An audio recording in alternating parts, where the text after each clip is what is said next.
నువ్వు చనిపోతే మట్టిలోనే ఉండిపోవడానికి నిన్ను ఏర్పాటు చేయలే దేవుడు.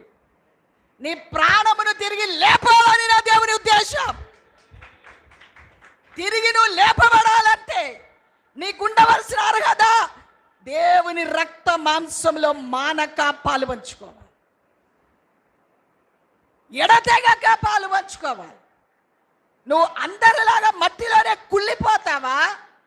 నిత్య జీవం గల వాడిగా దేవుడు అంత్య దినములో లేపుతారనే వాగ్దానాన్ని స్వతంత్రించుకోగల అర్హత కలిగిన వారిగా మార్చబడతారా? ఈ మధ్య ఈ ఉదయకాల సమయమందు నీతోనే సూటిగా మాట్లాడుతున్నాడు ఆ దేవుడు. ఇంకనైనా నువ్వు బల్లారాధని నిర్లక్ష్యం చేస్తూ నిరుత్సాహంతో ఉండు. ఆశామాషుతో బల్లారాధన నిర్లక్ష్యం చేయడం ద్వారా నీ బ్రతుకులో ఏం ఆశీర్వాదాలు